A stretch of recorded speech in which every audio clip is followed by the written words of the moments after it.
creatives, welcome to another episode of Unpublished. My name is Amie. I'm James, and today we have Jay Kristoff on the pod. He's the New York Times bestselling author of the Nevernight Chronicles and Empire of the Vampire, which was my favorite fantasy release of 2021, which is saying a lot because it was a Joe Abercrombie year, and that's a big thing for me. But Empire trumped Wisdom of Crowds, which is awesome. And unusually... Wow. I know, right? So I'll have to tease you about that.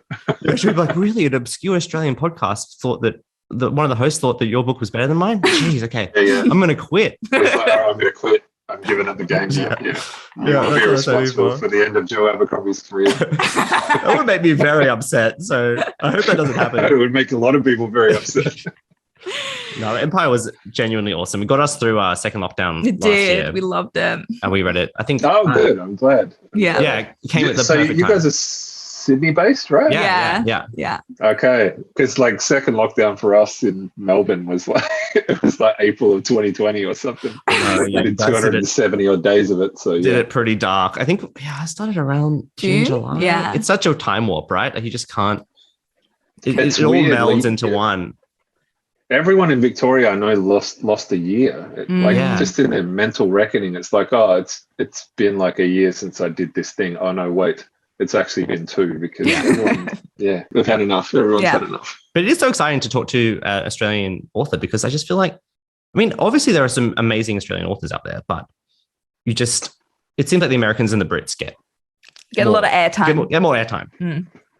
Yeah. I mean, it's probably just a function of math, really. Like, we're only a nation of 24 million people. That's the population of New York State. So, I mean, in terms of ratio, I'm sure there's as many of us writing fantasy or whatever as there are from any other country, but we're just working from a smaller base. It can be a little bit harder depending on what you're pursuing, just because there's less money down here. We're a smaller nation. We have smaller audiences and therefore smaller budgets. So depending what you're trying to get into and where you're trying to launch from, that can make it a little trickier.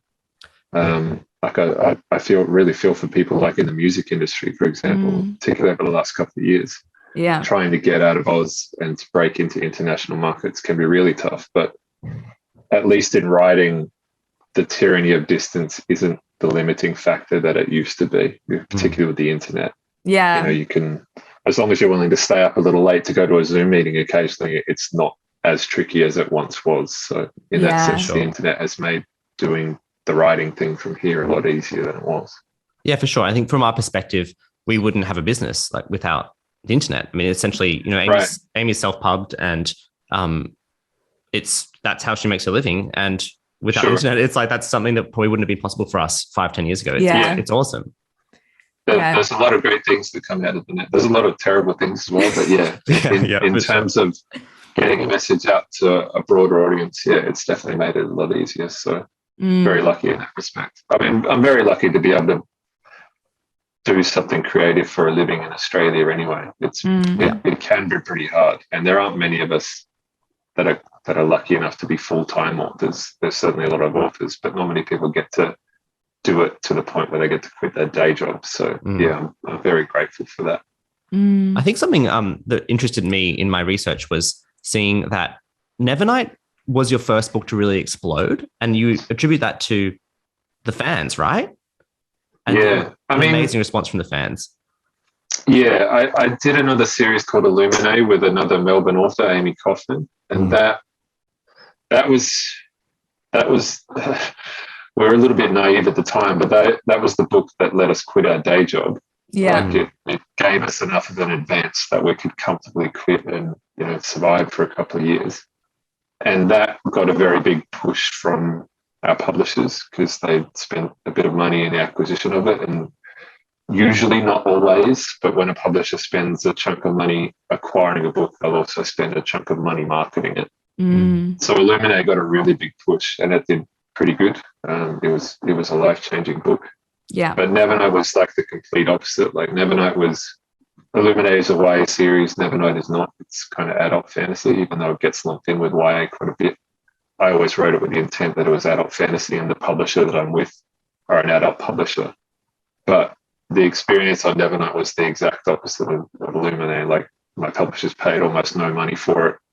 I had this I had this experience where I accidentally got, the topic of an email chain had changed over the course of the change, and at some point I got looped in on it, and I was kind of scrolling back. I don't know why I was scrolling back through the email, and originally it had been a conversation with the sales department about their expectations for Nevernight and how many copies it was going to sell, and they didn't have high hopes for the series at all.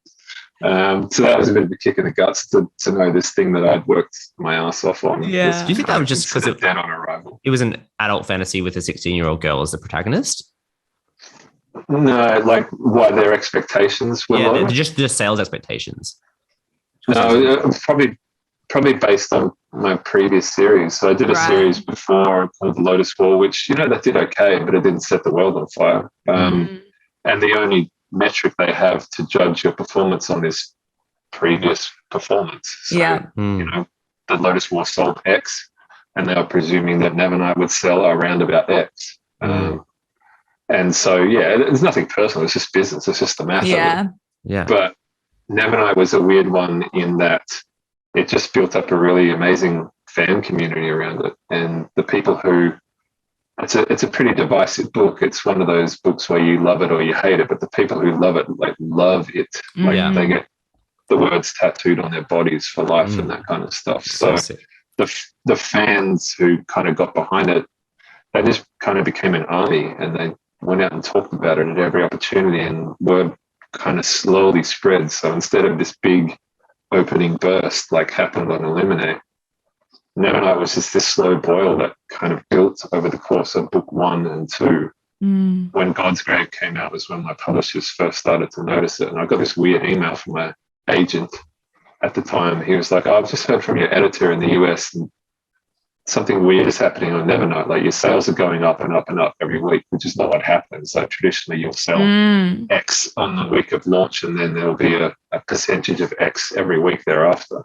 But Nevernight was doing the opposite of that. So he was like, oh, cool, congrats, because this never happens. Like, it's what you want to happen, but it never does.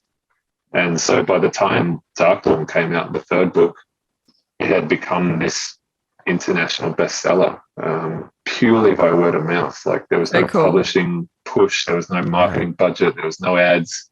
There were a couple of special editions, but they were like print runs of 200. It was purely a groundswell word of mouth movement, and on the back of those readers, by the time Dark Dawn came out, the whole series was an international bestseller. So that was an amazing experience. And I'm forever grateful for those readers. Like, you put a lot out of nothing. For sure. I mean, you put a lot of effort into interacting with your fans, though. Like, you're very active on your socials, and I've messaged you on Instagram a few times, and you've messaged me back, and I've been like, I didn't expect that. You message most big authors, and they're not gonna reply to your DM. So I don't want to open you up to, maybe you don't do that anymore.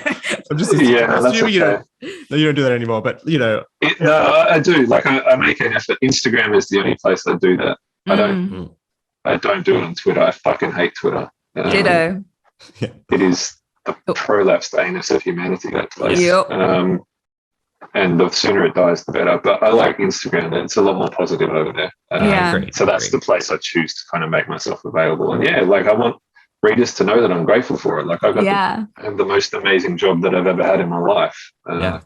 And the people, I don't want to forget the people who got me there, and I don't want to take them for granted. And I don't want to expect that they will always be there. They kind of let me do this amazing thing, and so I want them to know that I'm grateful for it. So that's my little gesture. I try and make myself available. That's really it's a weird thing, and it can be a dangerous thing, like letting people too far in. You have to obviously maintain a bit of distance, but I'll have a laugh and make a joke, and someone will send me something funny, and it's cool, it's fun. And like I say, Instagram, the vibe on Instagram tends to be a lot more positive, whereas Twitter tends to be it trends negative. I don't know why that is. I'm sure there's it's interesting psychologists and sociologists out there doing studies of it right now. But that's I wonder if it's because on Twitter you can shoot back at someone much more visibly, right? So you can be like, you make people go, how cool am I going to be if I have a hot take that someone else very hot takey or something? It's very hot takey, I think. It's far more performative. It's like you're acting for the crowd. And everyone is a more amplified version of themselves. Everyone's sure. kind of striking a pose, whatever that pose might be. Yeah. It's a bit, I hate it. No, for sure. Well, I don't spend heaps of time on it either. I think Amie doesn't. No, I hate it. I really hate it. Yeah. I think it's the worst invention in the 21st century. Up against some pretty stiff competition. Yeah. I'd love to talk about your transition from I call it like muggle work, like non-creative work, to being a full-time author. And sure. And like what that was like for you, and what was that transition like? Is it what you wanted? Like, how was writing alongside of doing regular work? Because for so many of our listeners, that's where we're at the moment. Perhaps wanting to making that transition to full-time creating, but still in that hard balancing act of almost living two lives at once, trying to write or create alongside regular work. Yeah, doing two jobs. Yeah. I did that for ages. I started, I've always kind of done creative work. I started working in advertising. So I studied at uni, I studied graphic design. And for a job, I was an art director in advertising agencies. So for those of you who don't work in ads, they have a department called the creative department, literally. And creatives work together in teams. There will be a copywriter and an art director, and the copywriter does the words and the art director does the pictures in a broad brushstroke kind of sense. And I was the pictures guy. That's but funny. if you're good at your job, you will kind of dip your toe into both ponds. Yeah. And so that was where I started. But and advertising was a great job for a lot of years. I did that for like 13 years. But the problem with it is that you're a servant of many masters, and you're using your creative talent or energy, or however you want to think of it, to kind of sell people shit that I need. Money that I have, like you're selling toilet paper and cars to people. Not all that fulfilling, I guess. And you're not in control of your own destiny. Like, you can write the best idea that you've ever written, the best script that you've ever done, and it'll get shot down in market research or in a focus group, or because the client got stuck in traffic and was in a shitty mood when he showed up for the meeting that day, or whatever. Like, you have no control. And that's why I have so few good ads on TV. Like, the people who write ads are usually pretty good at it, but they just get killed. Interesting. There's so many hurdles that a good idea has to jump to actually get made. And so I think it's so obvious when it happens, I don't want to throw shade at specific movies, but we all know the movies out there that get made by committee, and you kind of just think, why did no one, why did no one put any heart into this, I think, or. Yeah. It just gets drained out. It gets killed by committee, like you say. Like, you can, like, probably the most successful properties, particularly in the realm of film and television, the properties that you love the most probably had one or two people behind them. Yeah. And they had a vision, and they had a mandate from the people with money to make it what they wanted to be. Yeah. The bigger the thing, the more chance it has of getting destroyed in committee. But if you have one person with ability and power, then you'll probably get something pretty good. If that person is a good writer, like something like Breaking Bad. That's just Vince Gillian. Like, that's his baby. That is not usually the case. So when I was working in ads, I wanted something that was kind of entirely mine. And so in my spare time, I started writing a scene. It was a weird way I fell into it. Like, I'd always read and I always wrote, but I never actually thought I could be an author. One day I had an idea for a scene, and I just started writing it. And over the course of a few weeks, that scene became a chapter. And over the course of the next 18 months, that chapter became a book. And I didn't tell anyone that I was doing it. I didn't even tell my wife that I was writing, because I didn't think I would finish. And I thought it was kind of a silly thing to be doing with my time. But I fell in love with the process of going somewhere that was entirely mine, even if it was only for an hour a day. I could get away from the bad clients and the annoying market research and whatever else, and go somewhere where I was in charge. And if it sucked, that was because I sucked. And if it was good, that was because I was good. I didn't have any excuses, didn't have anywhere to hide. And kind of for the next 5 years, I kind of worked two jobs. Like, all my free time got given to writing. I was lucky enough to get a literary agent, and I got a book deal. It wasn't, life-changing money, so I still had to work my day job. And yeah, for the next 5 years, I was basically working 2 jobs. I would get home from work and walk the dog and spend an hour staying married to my wife, and then I would go into the study and write until 2:00 in the morning, and then get up at 6:00 the next day and do it all again. I did that for like 5 straight years, and weekends weren't weekends; they were just writing days. I didn't go out; I didn't do anything. So I just like no life that shit for like 5 years. But yeah, I think something I want to talk to you about, which I'm a bit wary to talk to you about, because so many of our authors, struggle to just write 100 words a day, and they look at people who have big word counts, and I think that stresses them out a little bit. But you're in this kind of box of kind of like Brandon Sanderson, like you just seem to be pumping them out. And, I've seen you, maybe it's on your website, you say that sometimes you get up to 4,000 words a day, or often you get up to 4,000 words a day. And I think it's just like, how do you manage not just getting drained of energy? I think even if you love doing something, you do it for that much, and you got to have things in place to stop you from burning out, basically. You do, yeah. I've certainly slowed down. 4,000 word day is very rare these days. Nowadays I aim for between two. Well, I usually get between 2 and 3. 2,500 is a good day.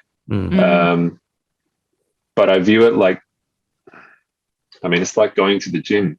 Yeah, it's like something that you do even if you don't want to do it. Yeah, because it's good for you. I do it for a job now, so I have editors and deadlines and obligations and whatever, so that makes it a little easier as well. When you're your own boss and you don't have a deadline or a book that you've sold into somebody, you have to be a little more self-motivated. But I guess I used to view it like going to the gym. I would do it even if I didn't want to, because it was good for me, and because I was working towards something that I really wanted. And it is 1,000,000 to 1 shot, but it's that lame saying, like, you miss every shot that you don't take. Like, unless you aim for something big, you're never going to get there. And that is part of the battle, like convincing yourself that the work is worthwhile. Everybody who is involved in a creative endeavor will at some point find themselves, it's 2:00 in the morning and you got to get up for work at 6:00 the next day, and you've just spent 4 hours in your study giving imaginary people imaginary problems with no real hope of anything ever coming of it. And you'll look yourself in the eye and ask yourself if you're crazy to believe you can. Like, and you just have to nod and say, yeah, you might be, but it's a shot that I'm going to take. I love it's a silly and sometimes cliched thing to say, but unless you try, you're not going to do. Unless you shoot, you're not going to win. So go ahead and shoot. I was just applying for some kind of writing mentorship program, and one of the questions was, what do you love most about writing? And I said, it just makes me like, when I sit down to write in the morning, I come away feeling better. And and it's just, no matter what I'm going through, if I don't write in the morning, I just have a shittier day every time. And if I don't do it for an extended period of time, I have a shittier week, and then I have a shittier month, and then I have a shittier year. So it's like, this is, as you said, like going to the gym. It's same thing it's basically the same feeling I get when I don't go to the gym for a week. It's really important to me. And it feels, I don't want to say a part of me because it sounds cliche, but it's, even as an unpublished amateur author, it's so good for me. I love it. It's so fun. It does become part of your identity. And it does become a metric by which you measure yourself. And you do feel bad if you slack off. But I mean, think of all the things you could do with your time creating something. It doesn't necessarily have to be writing. You could be writing music or a play or learning to be a photographer or whatever. Like, even if you have very little chance of one day being able to do it for a living, even if that's the metric by which you choose to judge success, it's a hell of a lot better way to spend your time than playing fucking Candy Crush or some shit like that. Like, for sure. Sitting clicking Facebook or doom scrolling through Twitter or whatever. Like, you're creating something, and even if nobody ever sees it, it's still a more worthwhile use of your time than sitting in front of the idiot box clicking on some rando's hot takes on Twitter. That's a worthwhile endeavor. It's something that you can devote your life to and feel a sense of fulfillment from, because you're creating something, you're putting something back into the world, even if you're the only one who ever sees it. that's still something worthwhile. That's a worthwhile use of your time. Yeah. So yeah, it's good that it makes you feel good. That means you're an addict. Like you're getting something out of it. But yeah, it's an incredibly positive thing to be doing. Mm. And also, like, because it does feel good for you each day, James, like you can keep doing it for a long time. Yeah. And it's not going to feel like it's taxing. Yeah. I think, and also, I'm not a professional, so I'm not going to spend 5 hours a day doing this, but I'll spend an hour in the morning and it make me feel good. And worth it. And you spend an hour a day. If you get 500 words in that hour, exactly. Like before you know it, you have a book. Yeah. There's not that many words in a book. Like YA novels, like 90,000 words or whatever. So if you're putting in 500 words a day, pretty soon you will have a novel. That's all we do. Both me and James, it's a 500 word a day every day. And James has written 3 novels and I've written 4. It's literally 500 words a day. So good. Yeah. Yeah. If you're working 5 days a week, that's 2,500 words a week. Yeah. Like you have a book in a year. Yeah. Easy. So good. So yeah.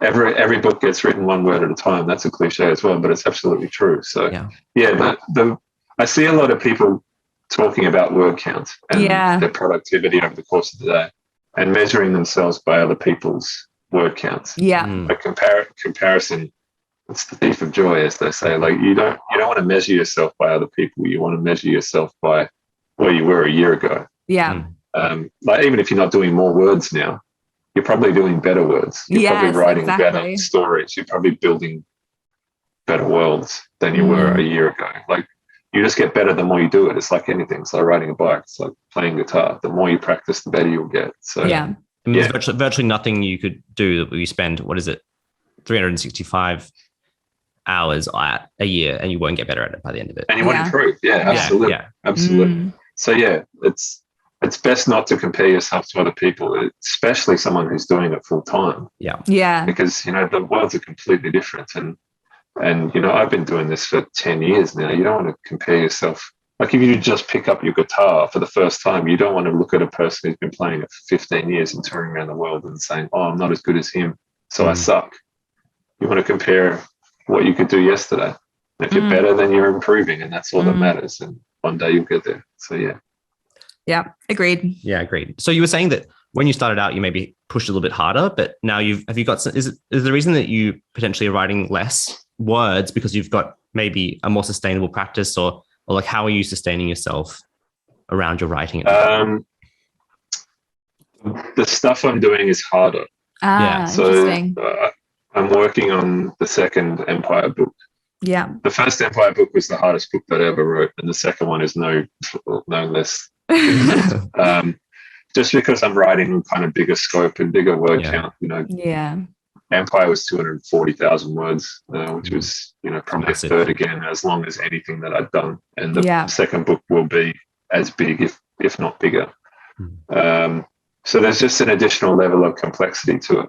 Yeah. And you got multiple timelines, and I mean, it's crazy. Yeah.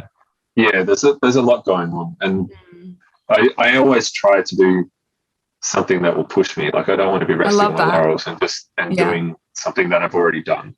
And so Empire. I described Empire as it felt like going up a weight grade at the gym. Like you're doing 20 kilos or whatever it is, and you're cruising through your reps, and you put 5 more kilos on the bar, and it's like you've never picked up anything in your life. You're dead after 5 curls. That's what Empire felt like. I was pushing at a different weight grade. Yeah. So it just means I go a little bit slower. But I'm also not working on as many projects. Like some of that pace that I was running at, 3 or 4 years ago was dictated by necessity. Like I had 3 books under contract, and so if you don't do them, you get into trouble. But at the moment, Empire is the only stuff that I have under contract, so I can roll a little bit slower than I used to. Do you like that? Is it better going slower for you, or do you prefer the pressure?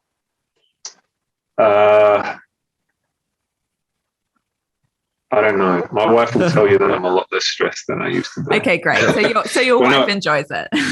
Yeah, she does. Yeah. When I was working on 3 books, I don't recommend anyone put out 3 books in a year. Like, just don't do it. It kills you. So I guess I have more time, for other stuff. And I also think taking time to recharge batteries and kind of absorb other people's work and whatever is really important as well. It got to the point where I was so used to being busy all the time, I had to actually learn how to take downtime again. Because at one point there, I was just working 7 days a week, like 10 hours a day, just full on. And I had forgotten how to actually just sit and read a book for fun. I mean, one of the things you'll notice, you can't really read for fun anymore. If you're a writer, you're always kind of critiquing and dissecting. And I imagine that's the same if you're a filmmaker or a musician. But I still think it's really important to kind of refill the creative well. Otherwise, you will burn yourself out. So I have more time for that kind of stuff as well. Which is good. Great. So important. So important. Yeah, it is. I had a few random questions, which we might get back to the more serious topics in a second. But sure. You're F1 fan, aren't you? Yeah. Speaking of Massive how F1 we spend our downtime. Did you go to the F1 when it was in town? No, I didn't.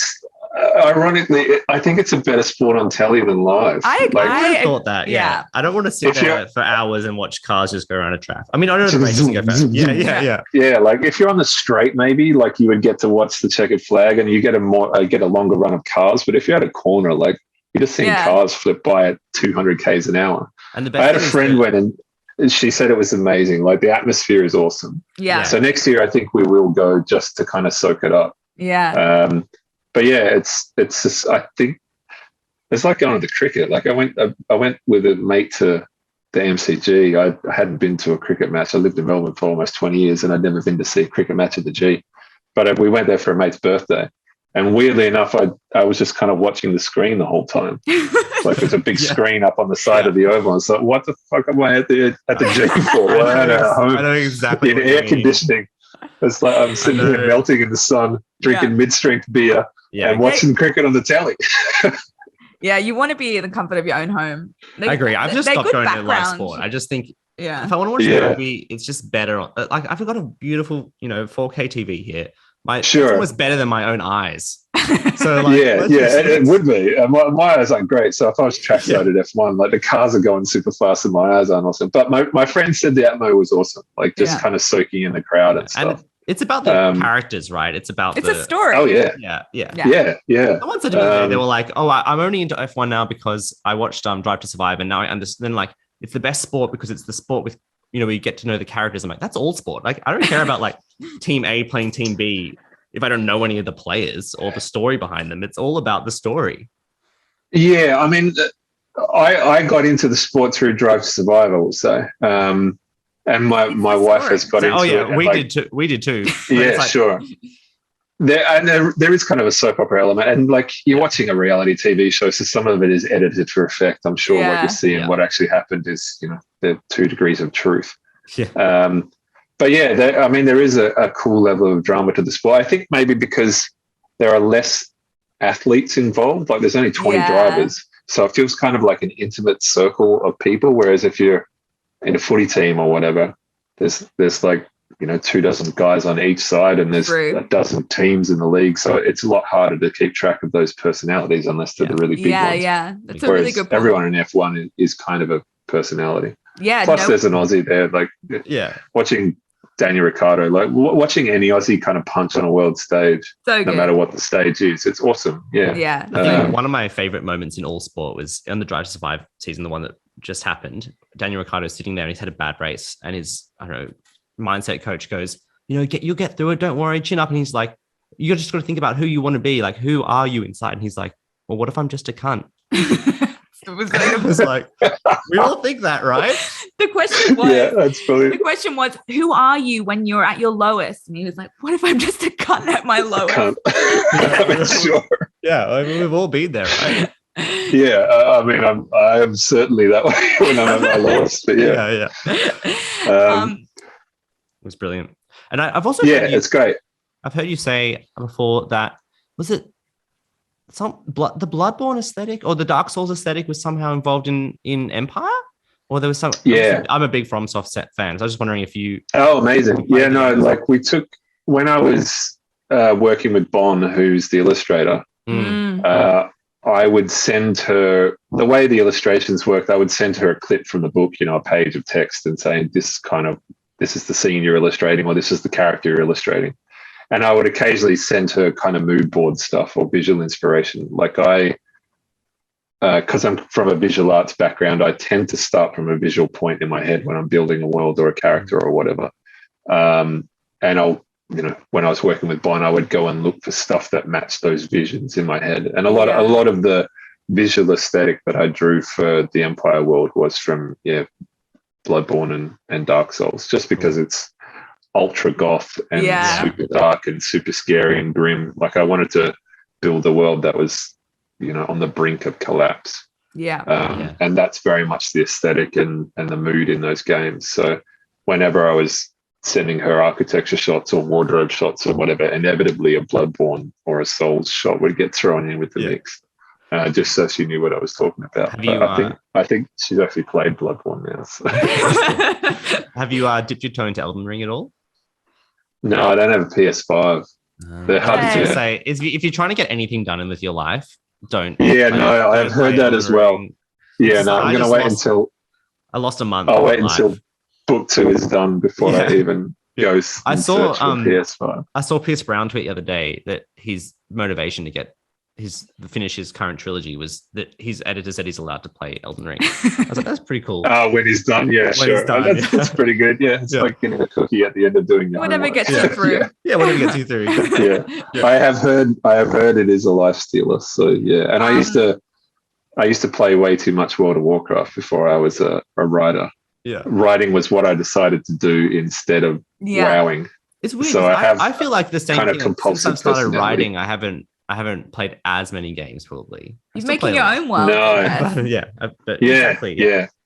I mean, it becomes a matter of what's more important to you. Like, do I want to go and spend an hour in front of the computer killing pixels, or do I want to get 500 words down? And that's, like when you find yourself thinking about it like that, you've caught bug.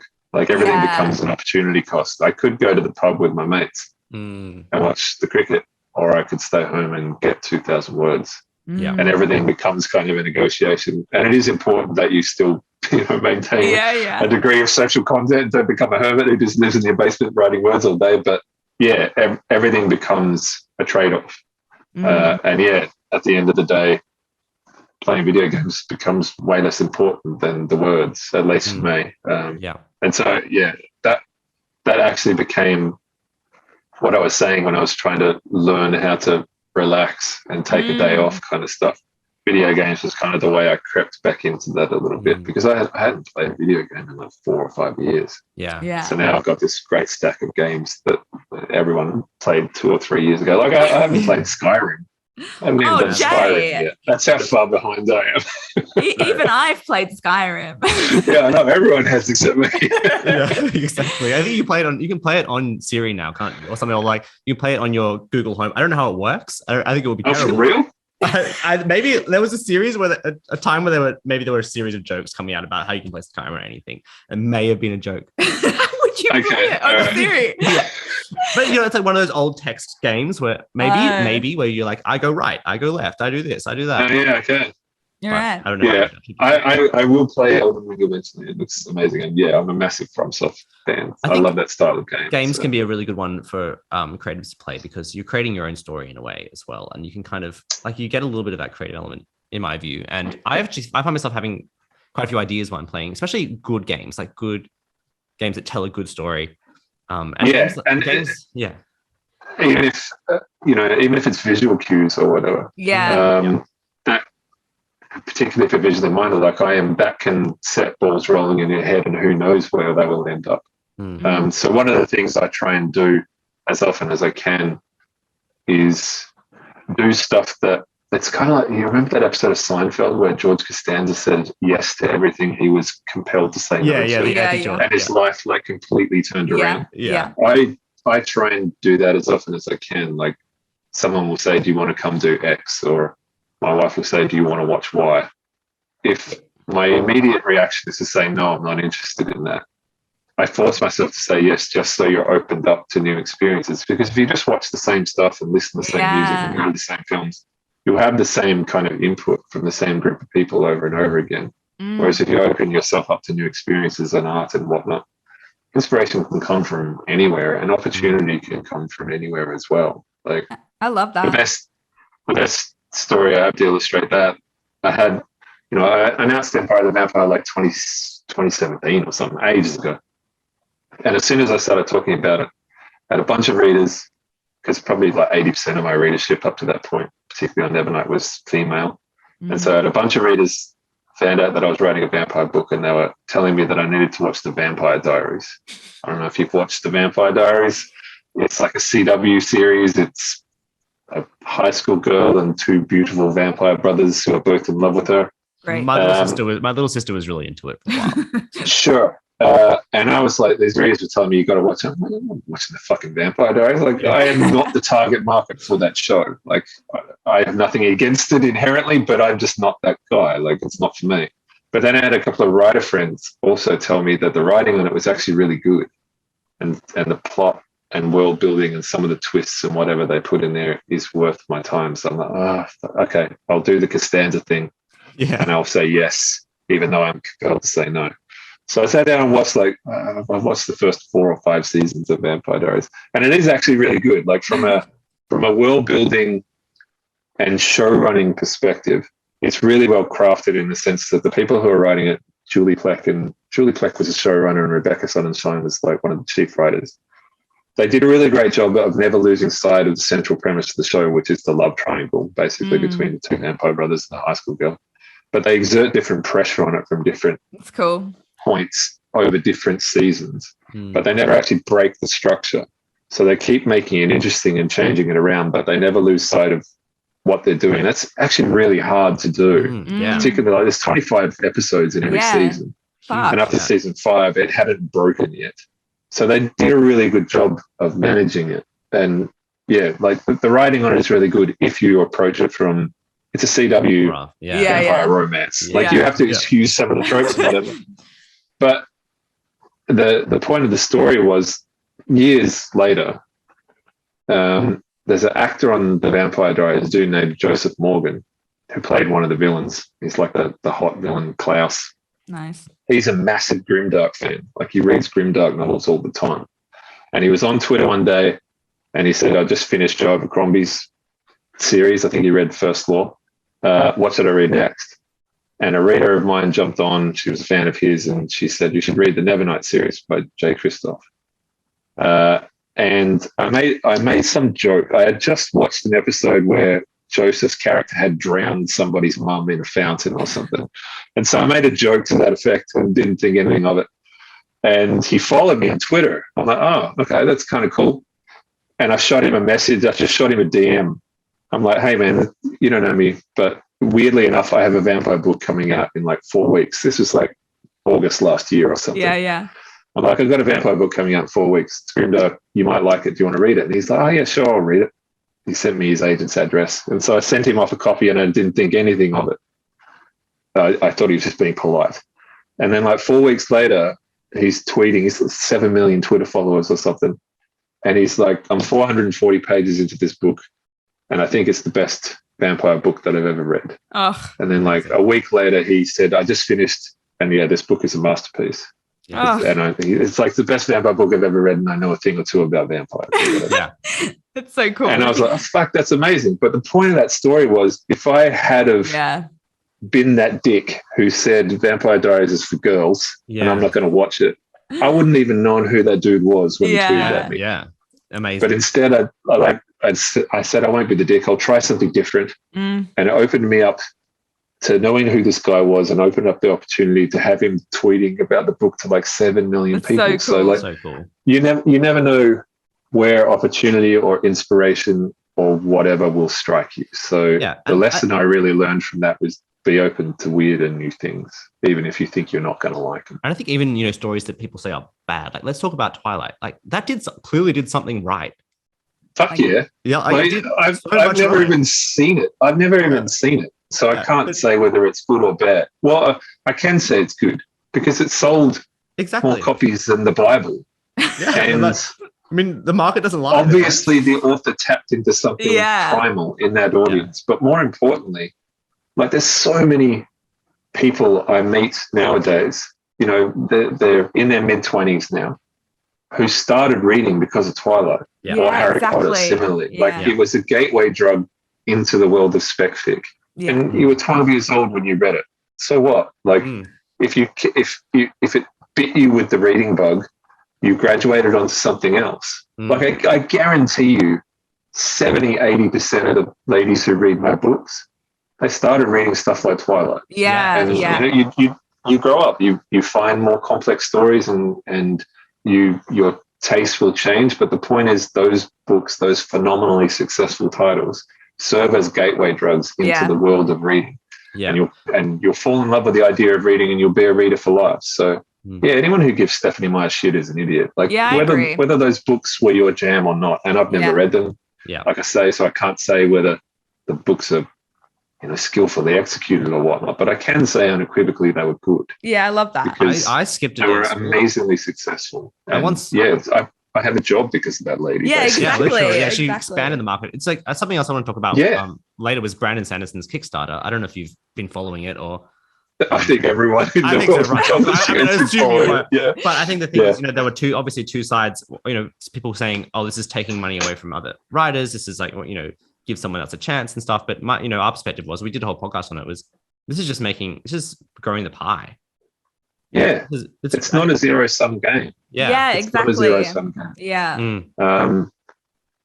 Yeah. There's an. Yeah, it's a long and complicated conversation. Of course. And people who are arguing along that line of reasoning were very passionate, very upset about it. But it's Brandon is probably serving a gateway drug function like anybody else. The Expanse is another one that I saw serving as a gateway drug into the world of science fiction. That was the book that you would recommend. If someone was, a Star Wars fan and they wanted to read a book, The Expanse was kind of the knee-jerk reaction that you would recommend because it was so big and so popular. Brandon probably serves the same function in that sense. I've seen obviously serves many functions, but serving as a gateway drug, like an easy recommendation for someone who's looking to expand their fantasy repertoire or get into fantasy at all. He's an easy rec. I've seen it live. Like maybe 10 of my friends I've sent, read The Final Empire, and they've come back and they've gone, okay, what else can I read after this? And it's just exactly now they're full fantasy readers. It's amazing. Yeah, you don't stop. You don't read Brandon and say, all right, job's done. I'm going to go learn how to windsurf now. No. If you become a fan of fantasy, there's a million other fantasy titles out there to explore. And also so many things that are so different as well. I think something that's great about Brandon is that he's I don't want to say vanilla, but he's palatable, he's an easy sell. Sure. Yeah, he's an easy sell. And then from there you can get people to niche down a bit more. Sure. But he's a gateway drug. Yeah. And that's no disparagement to him at all. He's of course probably the most talented writer working in fantasy today. He's certainly the most prolific. The work he does is just next level. He makes me look like a punk. But he's an easy recommendation. But the point is, that's not where you stop. Yeah. It's like Vampire Diaries is a gateway drug into the world of supernatural television. Yeah. Twilight was a gateway drug for young readers into the world of spec fic. Yeah. They all serve as appetizers for what could be a lifetime of enjoying that kind of work. So I think it's quite limiting and silly to think of Brandon having taken all the money. Just be happy for the idea that just there is that much desire out there for fantasy work is incredibly uplifting for anyone who's writing fantasy. There's obviously a massive audience of people out there who love this stuff.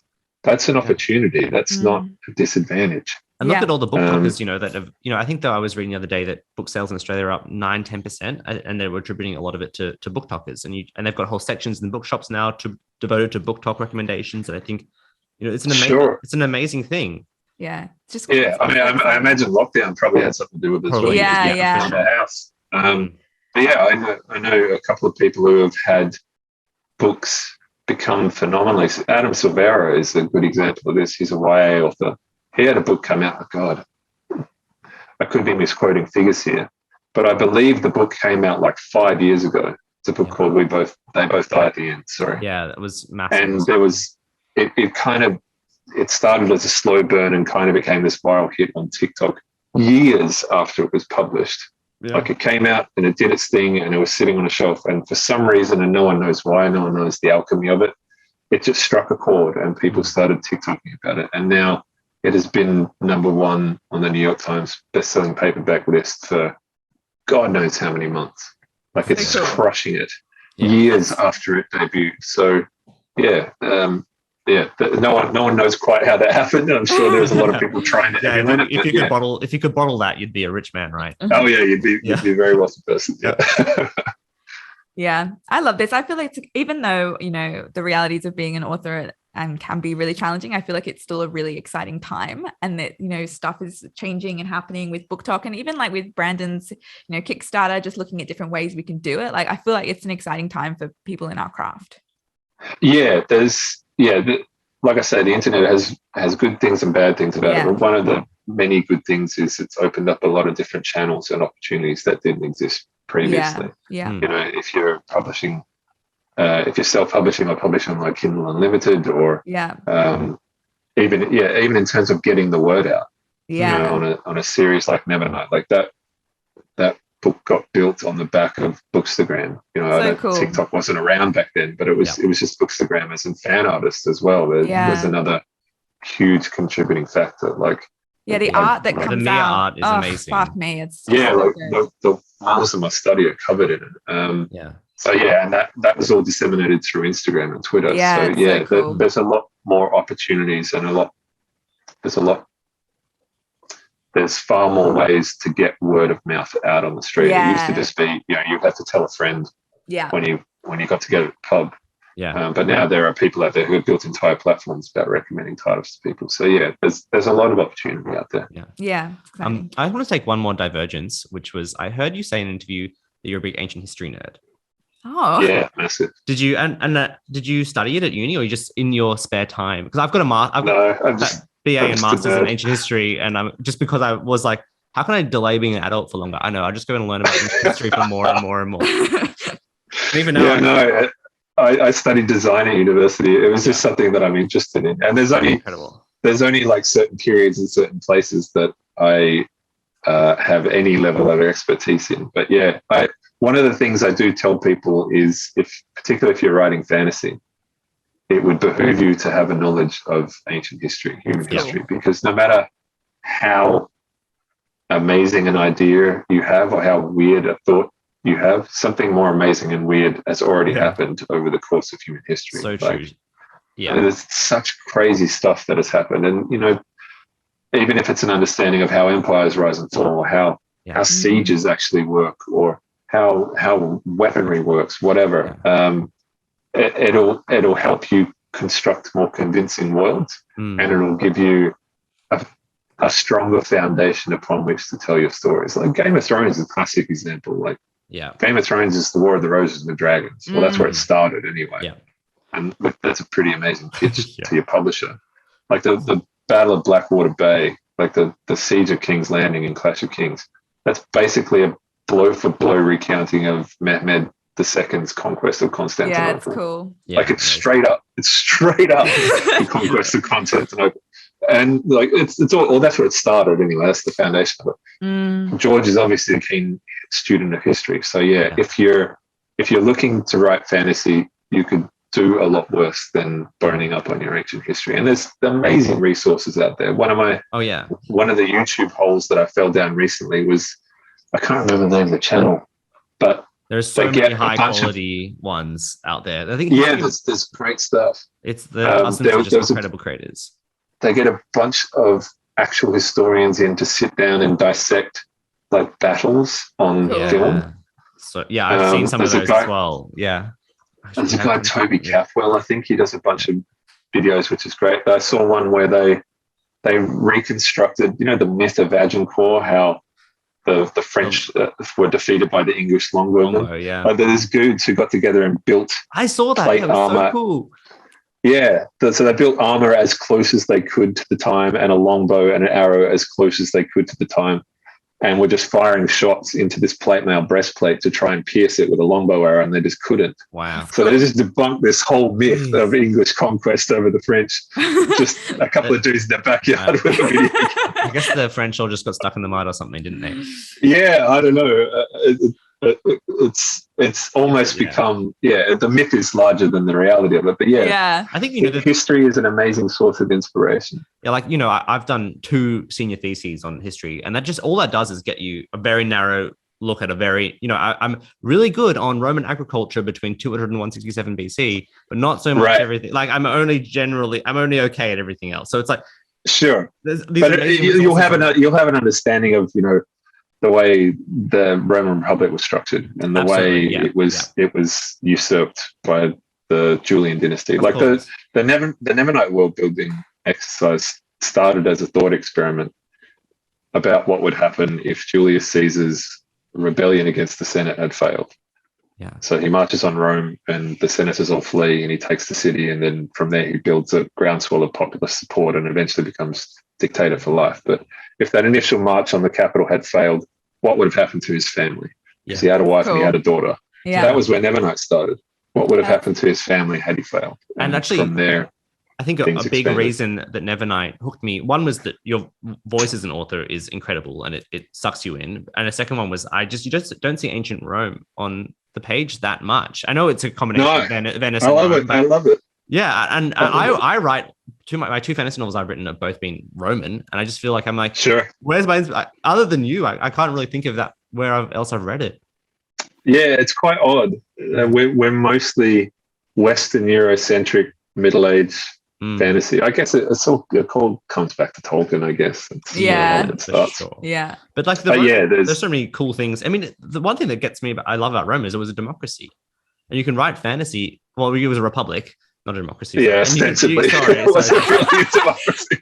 But you can write fantasy from the perspective of a republic. You don't have to have kings running around all the time necessarily, or you can do whatever. Yeah, no. They also had kings. I mean, they also had emperors. Like you can do it. There's such a sandbox there, which I love. And amazing periods of instability where one mode of government transitions into another. Like that. That's where all the juice usually happens. Where the book I'm writing at the moment is based on the Tetrarchy, the 4 emperors. And I brought it to a writing group once, and they're like, "It's impossible. There could never be 4 emperors." And I was like, "Well, I'm telling you, it happened. It did. I'm sorry. I'm really sorry. It's happened. Yeah. Yeah. I mean, that kind of goes back to what I was saying, though. Like, no matter how amazing the structure you're building or how crazy the idea that you're having, chances are it already happened in the real world. So if you have a knowledge of how that came about and how it failed, presuming it did, that's a really good foundation to kind of build your own world and build your own stories on top of it. So, bone up on your history. I can't recommend it enough. And it's just fun as well. It's fun. Yeah. Oh, yeah, for sure. Like, the Julian dynasty is amazing. Like, if someone actually made a proper soap opera about that, they tried the HBO series Rome I love that. It's one of my favorite shows ever. But there's so much more to that story and that family. Like you kind of, there's a lot more to it than Julius and Augustus. Do you remember we did ancient history for our HSC in year 12, and do you remember having to memorize the family tree and just being like, it's crazy. I remember I got in trouble. I wrote an essay once on the women in the dynasty, and I just kept getting, the Agrippina's which wrong. Agrippina was the Agrippina's mixed up. I just couldn't do it. I was like, oh well. Yeah, it's a lot.